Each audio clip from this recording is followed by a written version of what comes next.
ओम अज्ञानतिमिरान्धस्य ज्ञानञ्जनशलाकया चक्षुरुन्मिलितं येन तस्मै श्रीगुरुवे नमः। श्रीचैतन्यमनोभीष्टं स्थापितं येन भूतले स्वयं रूपकदा मह्यं ददाति स्वपदान्तिकं वन्देऽहं श्रीगुरुः श्रीयुतपदकमलं श्रीगुरून् वैष्णवाचं श्रीरूपं साग्रजातं सगणरघुनाथान्वितं तं सजीवं साद्वैतं सावधूतं परिजनसहितं कृष्णचैतन्यदेवं श्रीराधाकृष्णपादान् सगणललिता श्रीविशाखान्विताश्च नित्यानंदम नमस्तुभ्यं प्रेमानंद प्रदायते कलौ कल्मस्य नाशाय जानवीपते नमः। नमो महावदन्याय कृष्ण प्रेम प्रदायते कृष्णाय कृष्ण चैतन्य नामिने गौरद्वित नमः। पंचतत्वात्मकं कृष्णं भक्तरूप स्वरूपकं भक्तावतारं भक्ताख्यं नमामि भक्ति शक्तिकम्। आजानुलंबित भुजो कनकावदातो संकीर्तने कपितरो कमलायताक्षो विश्वम्भरो द्विवरो युगधर्म पालो वंदे जगत प्रिय करो करुणावतारो। नमस्ते काल सत्र्याय जगन्नाथाय सुताय च सौभृत्याय सपुत्राय सकलत्राय ते नमः। अवतीर्णो साकरुण्यो परिचिन्नो सदस्वर श्रीकृष्ण चैतन्य नित्यानंदो द्वय भ्रातरं भजे स जयतु विशुद्ध विक्रमं कनकाभ्यं कमलायते क्षणं भर्जानुनं विलंबितं खडूज बहुधा भक्ति रसाविनर्तकं। जयतु जयतु देव कृष्ण चैतन्य चंद्रो जयतु जयतु कीर्तितस्य नित्या पवित्रं जयतु जयतु वृत्तस्य जयतु जय जयतु जयतु नृत्यस्य। जय श्री कृष्ण चैतन्य प्रभु नित्यानंद श्री अद्वैत गदाधर श्रीवासादि श्री गौर भक्तवृंद हरे कृष्णा कृष्ण कृष्ण हरे हरे हरे राम राम राम हरे हरे। जय श्री रूप सनातन भट्ट रघुनाथ श्री जीव गोपाल भट्टदास रघुनाथ सटगो स्वामी प्रभु की जय। वांछा कल्पतरुवेक्षा कृपा सिंधुभ्यो च पतितानां पावनेभ्यो वैष्णवेभ्यो नमो नमः। जय श्री कृष्ण चैतन्य प्रभु नित्यानंद श्री अद्वैत गदाधर श्रीवासादि श्री गौर भक्तवृंद। तो श्रीला जीव गोस्वामी पाद के बारे में इस क्लास के माध्यम से हम लोग जानने का प्रयास करेंगे, जो कि छह गोस्वामी में एक बहुत ही प्रमुख गोस्वामी है। ठीक है। तो जीव गोस्वामी जी के जन्म कर्म और उनकी दिव्य लीलाएं, उनका तिरोभाव कैसे हुआ, इसके बारे में हम लोग इस क्लास के माध्यम से जानेंगे। गरुड़ द्वैत दीपिका नामक ग्रंथ में 195 नंबर श्लोक में इसका वर्णन हुआ है कि श्री कृष्ण लीला में जो विलास मंजरी हैं वही गौर लीला में उप शाखा के रूप में श्रील जीव गोस्वामी के रूप में आविर्भूत हुए। इसी ग्रंथ के 203 नंबर श्लोक में लिखा है कि सुशीला पंडित श्रीमान जीव श्री वल्लभात्मज श्री गौड़ी वैष्णव अभिधानानुसार श्री जीव गोस्वामी 1433 से 1518 शताब्द तक 85 वर्षों तक इस जगत में प्रकट रहे। श्री जीव गोस्वामी रामकेली ग्राम के मालदह में आविर्भूत हुए। इनके प्रकट के समय इनके पिता अनुपम मलिक किसी राजकाजी में से विदेश गए थे। जब इनका जन्म हुआ तो इनके पिता जो अनुपम मलिक थे वो किसी राज्य कार्य से विदेश चले गए थे। यद्यप श्री नरहरि चक्रवर्ती ठाकुर जी द्वारा रचित श्री भक्ति रत्नाकर ग्रंथ में श्री जीव गोस्वामी जी की 7 पीढ़ियों का परिचय जाना जाता है। जो भक्ति रत्नाकर ग्रंथ में है, जीव गोस्वामी के 7 पीढ़ियों का परिचय उसमें दिया हुआ है। तथापि इनकी माता के संबंध में किसी ग्रंथ में कुछ उल्लेख नहीं मिलता कि इनकी माता का कुछ पता नहीं लगता है किसी भी ग्रंथ में। बोलते हैं शिला भक्ति सिद्धांत सरस्वती ठाकुर जी ने श्री चैतन्य चरितामृत ग्रंथ के अनुभाष्य लिखते समय इनके वंश परम परिचय के संबंध में जो लिखा है वह शिला रूप गोस्वामी जी के चरित्र में वर्णित है। वैसे जीव गोस्वामी के पिता का नाम श्री बल्लभ भट्ट था, लेकिन महाप्रभु जी ने इनको नाम दिया था अनुपम। श्री अनुपम मलिक का नाम था श्री बल्लभ। ये श्री रूप गोस्वामी जी के छोटे भाई व परम वैष्णव थे। श्रीमन महाप्रभु जी जब रामकेली ग्राम में गए थे उसी समय इनकी महाप्रभु से प्रथम भेंट हुई थी। तो जब रामकेली ग्राम में महाप्रभु गए थे, जब वृंदावन आ रहे थे, तो रामकेली ग्राम में कुछ दिनों तक महाप्रभु रुके थे। वहीं पर इनकी भेंट जो है जीव गोस्वामी से महाप्रभु की भेंट होती है। श्रीमन महाप्रभु जी की इच्छा से जब रूप गोस्वामी जी और सनातन गोस्वामी जी ने समस्त विषयों के धंधे छोड़कर करुणामय श्री चैतन्य महाप्रभु से मिलने के लिए वृंदावन की ओर प्रस्थान किया, उसी समय से जीव गोस्वामी के हृदय में भी तीव्र तीव्र वैराग्य उत्पन्न हो गया था। इनके वैराग्य के संबंध में भक्ति रत्नाकर ग्रंथ में इस प्रकार लिखा हुआ है। क्या लिखा हुआ है कि सेई हईते गोस्वामी गईला वृंदावन सेई हईते श्री जीवेर किबाहिला मन नाना रत्न भूषा परिधेय सूक्ष्म वास अपूर्व शयन सैया भोजन विलास ये सब छाड़िया किछु नाहि भाई चित्ते राज राज्यादिय विषय वार्ता ना पारे पारे सुनीते। अर्थात जब से रूप गोस्वामी जी तथा सनातन गोस्वामी जी वृंदावन गए तभी से श्री जीव गोस्वामी के हृदय में भी न जाने क्या हो गया कि सांसारिक सुख की कोई वस्तु उन्हें अच्छी नहीं लगती थी। नाना रत्नों से जड़ित सुखमय सुंदर वस्त्र, आरामदायक बिस्तर, नाना प्रकार की भोजन सामग्री इत्यादि कुछ भी अच्छा न लगता, और राज्य आदि की चर्चा तो उनको बिल्कुल ही भाती नहीं थी। श्री भक्ति रत्नाकर ग्रंथ में भी एक अन्य स्थान पर इस प्रकार लिखा है कि श्रीजीव गोस्वामी जी ने स्वप्न में संकीर्तन के मध्य नृत्य करते हुए भगवान श्री चैतन्य महाप्रभु के दर्शन किए थे। श्रीमन महाप्रभु को अपने भक्तों के साथ अपने ही प्रेम में मस्त होकर नृत्य करते देखकर श्री जीव गोस्वामी जी भी प्रेम से व्याकुल हो उठे थे। बस फिर क्या था, श्री जीव गोस्वामी ने एक आदमी को अपने साथ लिया और चल पड़े महाप्रभु जी के दर्शन के लिए। कुछ दिनों बाद उन्होंने अपने संगियों को भी फतेहाबाद से विदा कर दिया और प्रेम से उन्मत्त होकर अकेले ही श्रीवास आंगन में पहुंच गए। वहां उन्हें नित्यानंद प्रभु जी के दर्शन हुए। वहीं उन्होंने उनकी कृपा प्राप्त की और उसी समय श्रीमन नित्यानंद प्रभु ने उन्हें तत्काल ब्रज जाने का निर्देश दिया। इनकी भेंट जो है नित्यानंद प्रभु से श्रीवास आंगन में होती है, और श्रीवास आंगन में नित्यानंद प्रभु श्री जीव गोस्वामी को आदेश देते हैं कि आप वृंदावन जाइए, ब्रज जाइए। नित्यानंद प्रभु महावात्सल्य विहल, धरिला श्री जीव माथे चरण युगल, श्री जीवेर अनुग्रह सीमा प्रकाशिला, भूमि हेते तुली दृढ़ आलिंगन कैला, प्रभु प्रेमावेश कहे तुम्हारा निमिते, आई लाम शीघ्र यह खड़त हेते, इच्छे कत कही श्री जीवेर स्थिर स्थिर कैला, श्रीवासादि भक्तेर अनुग्रह कराइला, निकटे राखिला अति आनंद हियाय, श्री जीव पश्चिम देश करय विदाय, प्रभु कहे शीघ्र ब्रजे करह प्रयाण, तुम्हारा वंशे प्रभु दिया छेन सही स्थान। ये भक्ति रत्नाकर ग्रंथ के प्यार हैं।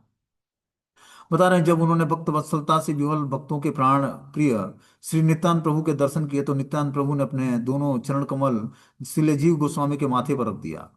श्री नित्यानंद प्रभु ने उन्हें उठाया और दृढ़ आलिंगन प्रदान करके उन पर अतिशय कृपा की और कहा कि देखो जीव, मैं तुम्हारे लिए ही खड़दा से अतिशीघ्र यहाँ पहुंचा हूँ। इस प्रकार कई बातें कहकर नित्यानंद प्रभु जी ने जीव गोस्वामी जी को सांत्वना प्रदान की और श्रीवास आदि भक्तों को भी आशीर्वाद दिलाया। श्रीवास आदि भक्तों से भी उनको आशीर्वाद दिलाया। अपने पास तुम्हें रखने से यद्यपि हृदय में आनंद होता है, लेकिन अभी तुम्हें जाना होगा। ऐसा कहकर नित्यानंद प्रभु ने उन्हें पश्चिम देश ब्रज की ओर जाने के लिए विदा कर दिया। नित्यानंद प्रभु जी कहते हैं कि श्रीमन महाप्रभु ने तो तुरंत तुम्हारे वंश को ब्रज में स्थान दिया है, इसलिए तुम शीघ्र ही ब्रज के लिए रवाना हो जाओ। तुम्हारे जो चचेरे भाई हैं जीव गोस्वामी और रूप और सनातन, उनको महाप्रभु ने क्या किया है, ब्रज में स्थान दिया है, तुम भी ब्रज के लिए चले जाओ। श्रीमन महाप्रभु जी के साथ श्री जीव गोस्वामी के साक्षात मिलन की बात स्पष्ट रूप से नहीं देखी जाती है। तब भी श्री भक्ति रत्नाकर ग्रंथ में इनके मिलने के बारे में हल्का सा एक इशारा दिया है कि जब श्रीमन महाप्रभु जी इनके जन्म स्थान रामकेली ग्राम में आए थे, तब श्रीमन महाप्रभु ने जीव गोस्वामी जी को अत्यंत शिशु अवस्था में देखा था। श्री जीवा बालक कैला बाल किए रसने, श्री कृष्ण संबंध बिना खेला नहीं जाने, श्री कृष्ण बलराम मूर्ति निर्माण करिया, करिते पूजा पुष्प चंदन आदि दिया, विविध भूषण वस्त्र शोभा अतिशय, अनिमेष नेत्र देखी उल्लास हृदय, कनक पुतली प्राय पड़िते क्षिति तले, करिते प्रणाम सिक्त हैला नेत्र जले, विविध मिष्ठान अति यत्ने भोग दिया, भुंजितेन प्रसाद बालक गड़े लैया। अर्थात शिलजीव गोस्वामी जी बाल्य अवस्था से ही बालकों के साथ खेल भी करते, तो श्री कृष्ण से संबंधित खेल खेलते, इसके अलावा वे कुछ भी नहीं करते। शिलजीव गोस्वामी का बाल्यकाल से ही भगवत अनुराग देखा जा सकता है। ये बचपन से ही अपने साथी दोस्तों के साथ कृष्ण पूजा संबंधी खेल छोड़कर और कोई खेल नहीं खेला करते। बाल्यावस्था से ही वो कृष्ण के संबंधित खेल खेलते अपने दोस्तों के साथ। स्वयं कृष्ण बलराम की मूर्ति बनाकर उनकी उन्हें चंदन पुष्प इत्यादि से पूजा करते, उन्हें रत्न जड़ित सुंदर सुंदर वस्त्र अलंकार पहनाते और अत्यंत उल्लास पूर्वक हृदय से बिना पलक झपके दर्शन करते। जब साष्टांग प्रणाम करते तो इस प्रकार लगता मानो सोने की मूर्ति धूलि में पड़ी हुई है। इसके अलावा बहुत प्रकार की मिठाइयाँ कृष्ण बलराम को भोग लगाते और सभी बालकों के साथ प्रेमानंद में प्रसाद पाते। तो बचपन से ही इनको कृष्ण बलराम के साथ खेलने और उनको भोग लगाने, उनको श्रृंगारित करने की तीव्र लालसा थी और वो करते भी थे। श्रीमन नित्यानंद प्रभु की कृपा से इन्हें नवदीप धाम का दर्शन हुआ और नवदीप परिक्रमा करने के बाद ये काशी चले गए, जहां उन्होंने श्रीमद मधुसूदन वाचस्पति से सभी शास्त्रों का अध्ययन किया। इसके बाद वृंदावन जाकर शिलारूप गोस्वामी व सनातन गोस्वामी जी के चरणों का आश्रय ग्रहण किया। शिला भक्ति सिद्धांत सरस्वती गोस्वामी प्रभुपाद जी शिला जीव गोस्वामी जी के संबंध में लिखते हैं कि शिला रूप गोस्वामी और सनातन गोस्वामी जी के अप्रकट के बाद शिला जीव गोस्वामी को सोत्कल गौड़ मथुरा मंडल के गौड़ीय वैष्णव संप्रदाय के सर्वश्रेष्ठ आचार्य पद पर अधिष्ठित नियुक्त किया गया। तो शिला जीव गोस्वामी को रूप और सनातन गोस्वामी के अप्रकट होने के बाद इनको गौड़ीय वैष्णव में आचार्य बनाया गया। आचार्य पद पर रहते हुए ये सभी को गौर सुंदर की प्रचारित शुद्ध भक्ति के बातें समझाते व सभी से हरि भजन कराते थे। बीच बीच में आप श्री ब्रज धाम की परिक्रमा करते व मथुरा में श्री विट्ठल देव जी के दर्शन करने जाते। श्रील कृष्णदास कविराज गोस्वामी ने इनके प्रकट काल में ही श्री चैतन्य चरितामृत की रचना की थी। श्री चैतन्य चरितामृत की रचना के बाद ही शिलाजीव गोस्वामी पाद ने गौड़ देश से आए श्रीनिवास पंडित नरोत्तम दास ठाकुर और श्री दुखी कृष्ण दास को प्रचार के उपयुक्त देखकर इन तीनों को यथाक्रम आचार्य ठाकुर और श्यामानंद आदि नाम देकर स्वरिचित व गोस्वामी ग्रंथों के साथ नाम प्रेम के प्रचार के लिए गौड़ देश बंगाल में भेज दिया। तो इन्होंने तीन शिष्य स्वीकार किया, श्रीनिवास आचार्य, नरोत्तम दास ठाकुर और दुखी कृष्ण दास। तीनों को क्या किया इन्होंने, सारे गोस्वामी ग्रंथ देकर और नाम प्रचार के लिए गौड़ देश मतलब बंगाल भेज दिया। पहले ग्रंथों की चोरी व बाद में उपलब्धि संवाद भी उन्हें मिली थी। शिलाजीव गोस्वामी ने श्रीनिवास आचार्य जी के शिष्य श्री रामचंद्र सेन को तथा उनके छोटे भाई गोविंद जी को भी कविराज नामक प्रदान किया था, कविराज नामक टाइटल प्रदान किया था। इनके प्रकट काल से ही श्री जानवा देवी जो नित्यानंद प्रभु की शक्ति हैं अपने भक्तों के साथ वृंदावन में आई थी। गौड़ देश से भक्त लोग के आने पर शिलाजीव गोस्वामी ही उनको प्रसाद सेवा और उनके रहने की व्यवस्था करते थे। जितने भी गौड़ देश से ब्रज धाम वृंदावन में लोग आते बंगाली भक्त, तो सबको प्रसाद की सेवा और रहने की व्यवस्था करते ही है। भक्ति रत्नाकर ग्रंथ में शिलाजीव गोस्वामी के 25 ग्रंथों का उल्लेख मिलता है कि 25 ग्रंथ शिलाजीव गोस्वामी ने लिखा है और बहुत ही इंपॉर्टेंट ग्रंथ लिखा है। जिसमें क्या लिखा है, पहला हरि नामामृत व्याकरण, व्याकरण के रूप में हरि नामामृत को प्रस्तुत किया है। अगला ग्रंथ है सूत्र मालिका, तीसरा है धातु संग्रह, चौथा है कृष्ण अर्चन दीपिका, पांचवा है गोपाल बिरुदावली, छठा ग्रंथ है रसामृत शेष, सातवां है श्री माधव महोत्सव, आठवां है श्री संकल्प कल्प वृक्ष, नौवां है भावार्थ सूची सूचक चंपू, दसवां है गोपाल तापनी टीका, ग्यारहवां ब्रह्म संगीता की टीका। अगला ग्रंथ है रसामृत टीका, उज्ज्वल टीका, योग सार सत्व की टीका, अग्नि पुराणास्त्र पुराण अस्त्र श्री गायत्री भाष्य, श्री राधिका कर पद स्थित चिन्ह, गोपाल चंपू पूर्व व उत्तर विभाग, क्रम संदर्भ तत्व संदर्भ, अग्नि पुराण के अंतर्गत श्री गायत्री भाष्य, भगवत संदर्भ, परमात्मा संदर्भ, कृष्ण संदर्भ, भक्ति संदर्भ, प्रीति संदर्भ। इस तरह इन्होंने 25 ग्रंथों का निर्माण किया, रचा, इसको लिखा। आगे बता रहे हैं कि शिला भक्ति सिद्धांत सरस्वती गोस्वामी प्रभुपाद जी ने अनभिज्ञ सहजिया संप्रदाय के लोग वैष्णव अपराध जनित कार्य करके कहीं कृष्ण प्रेम से वंचित रहकर अमंगल को वर्ण न करें, इस विचार से उन्हें सावधान करने के लिए श्री चैतन्य चरितामृत के अनुभाष्य में इस प्रकार लिखा है कि अनभिज्ञ प्राकृतिक सहजिया संप्रदाय में शिलाजीव गोस्वामी प्रभुपाद प्रभु ने के विरुद्ध 3 अपवाद प्रचलित थे, जिससे उनका निरंतर हरि गुरु वैष्णव के चरण कमलों में अपराध ही होता था। पहला क्या था, दुनियादारी सम्मान चाहने वाले एक दिग्विजयी पंडित निष्किंचन भक्त शिलारूप गोस्वामी और सनातन गोस्वामी से जय पत्र लिखवा कर उनकी निंदा करता हुआ शिलाजीव गोस्वामी के पास आया और उन्हें भी जय पत्र लिखने के लिए कहने लगा। दिग्विजय की बात सुनकर जीव गोस्वामी ने उन्हें दिग्विजय पंडित को पराजित करके उनके गुरुदेव के संबंध में बकवास करने वाले की जीवा को चुप करा दिया और ऐसा करके उन्होंने गुरु देव की पद नख शोभा की मर्यादा का प्रदर्शन करते हुए वास्तविक गुरु देव आत्मा शिष्य के आदर्श का प्रदर्शन किया। तो एक दिग्विजयी पंडित आया, तो उसने क्या किया है, जो रूप और सनातन गोस्वामी जो निष्किंचन भक्त थे उनसे जय पत्र साइन करा लिया कि आप लोग हमसे हार गए हैं शास्त्रार्थ में, तो आप लोग जय पत्र साइन कर दीजिए। तो शिला रूप गोस्वामी और सनातन गोस्वामी ने सोचा कि इस मूर्ख व्यक्ति से क्या, क्योंकि वो पूरे दुनिया से सम्मान प्राप्त कर चुका था, तो इससे क्या हम लोग उलझे हैं, इससे बढ़िया इसको जय पत्र साइन करके दे दिया जाए कि दूर रहे और भजन करने दे। तो वो क्या किया कि फिर वो उनके उनके पास से तो जयपत्र साइन करा लिया रूप और सनातन गोस्वामी जी से। अब जीव गोस्वामी जी के पास आता है और उनके गुरु का जो है, जो रूप गोस्वामी थे, उन्होंने उनका जयपत्र दिखाता है कि उन्होंने हमें साइन करके दिए, आप हम उनके शिष्य हैं, तो आप भी साइन करके हमें दे दीजिए जयपत्र, कि हम आपसे भी शास्त्रार्थ में विजयी हुए हैं। तो जीव गोस्वामी ने तुरंत अपने गुरु का जब इस तरह से उसकी जीवा से बकवास सुना कि गुरुदेव के बारे में उल्टी सीधे बातें कर रहा है, तो उन्होंने क्या किया, उससे शास्त्रार्थ किया और उसको हरा दिया। और इस प्रकार बता रहे हैं कि उन्होंने गुरुदेव के पद नख की शोभा की मर्यादा का प्रदर्शन करते हुए वास्तविक शिष्य के आदर्श का प्रदर्शन किया।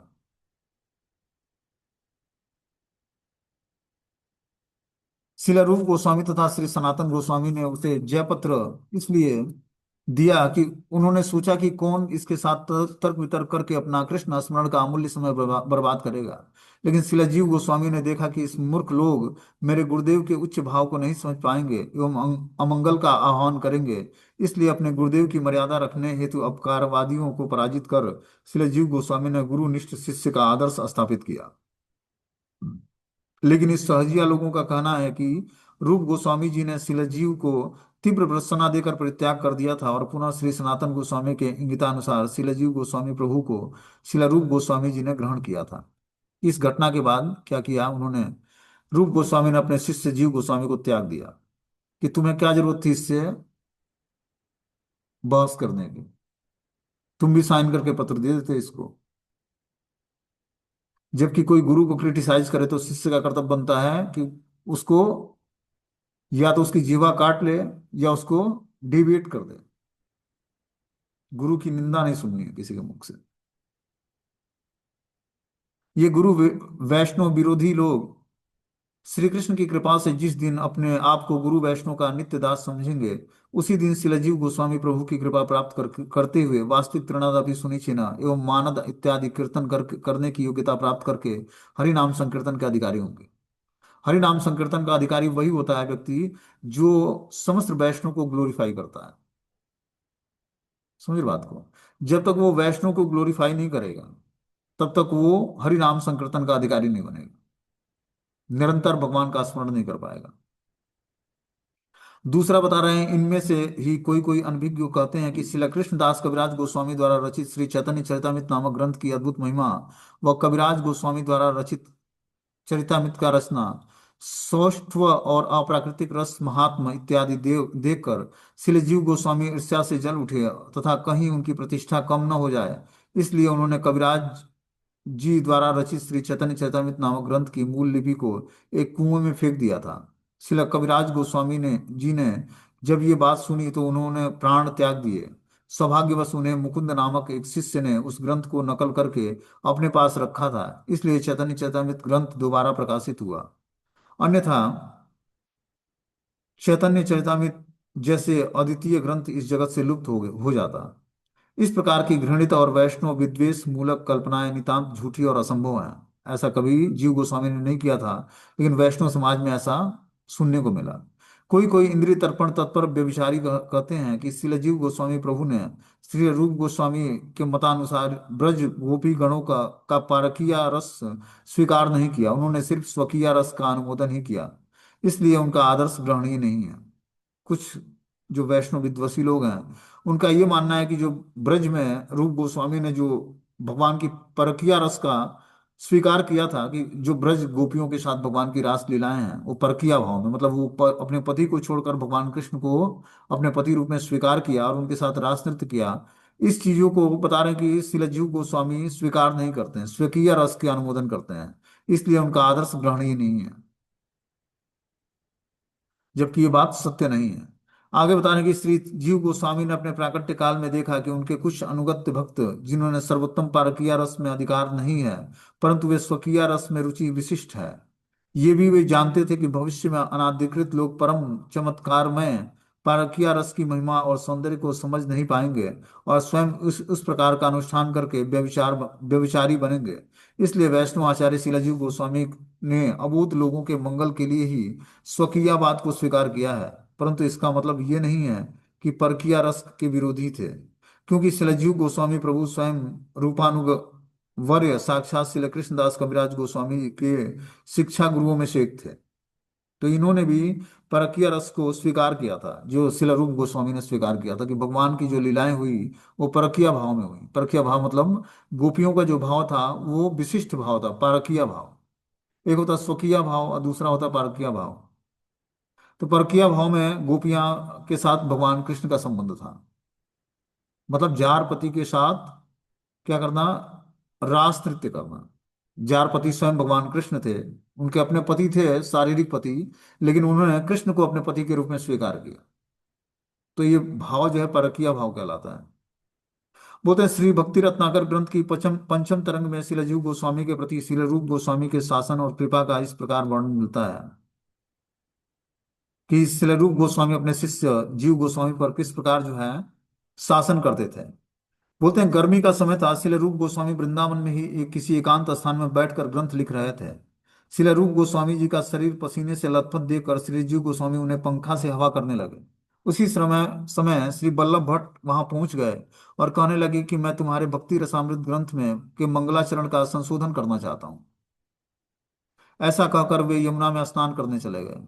श्री जीव गोस्वामी वल्लभ भट्ट जी की इस प्रकार गर्वपूर्ण बात सहन न कर पाए कि रूप गोस्वामी ने एक ग्रंथ लिखा था, भक्ति रसामृत ग्रंथ, रसामृत सिंधु। तो उस ग्रंथ के मंगलाचरण को संशोधन करने के लिए वल्लभ भट्ट ने बोला कि हे रूप गोस्वामी, आपने जो मंगलाचरण लिखा है उसमें कुछ मैं संशोधन करना चाहता हूँ।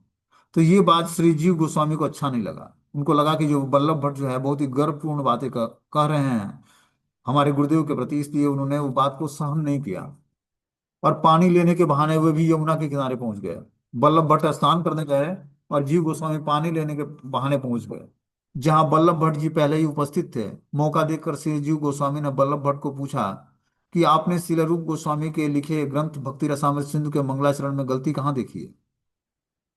श्री जीव गोस्वामी के पूछने पर श्री वल्लभ ने उन्हें गलती बताई, लेकिन श्री जीव गोस्वामी ने उनके मत पर का उनकी युक्तियों का जोरदार खंडन किया और रूप गोस्वामी जी की लिखी बातों को भी भली भांति स्थापित कर दिया। इस प्रकार वल्लभ भट्ट को क्या किया जीव गोस्वामी ने, जो वल्लभ भट्ट ने आरोप लगाया था शिला रूप गोस्वामी पर कि आपने जो भक्ति रसामृत ग्रंथ लिखा है उसमें कुछ मंगलाचरण में कुछ त्रुटि रह गई है, तो जीव गोस्वामी अपने मंतव्य से उस युक्ति को का खंडन करते हैं और रूप गोस्वामी द्वारा लिखी हुई बातों का भली बात उसको स्थापित करते हैं कि ये बात उन्होंने सही लिखा है, आप उसको गलती नहीं बोल सकते।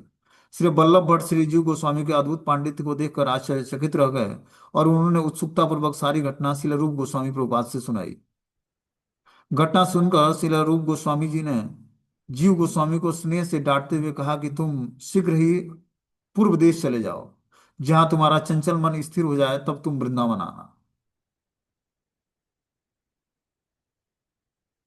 श्रील रूप गोस्वामी के निर्देशानुसार श्री जीव गोस्वामी जी नंद घाट पर आकर अपने गुरुदेव की कृपा प्राप्त करने के लिए कभी भूखे कभी दिन में थोड़ा सा खाकर तीव्र भजन करते हुए रहने लगे।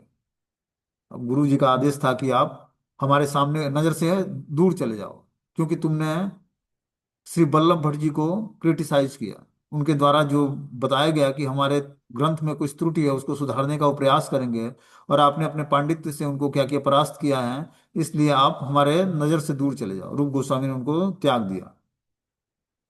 बता रहे हैं कि गुरु जी की कृपा प्राप्त करने के लिए वो कभी भूखे और कभी दिन में थोड़ा सा खाकर तीव्र भजन करने लगे और रहने लगे।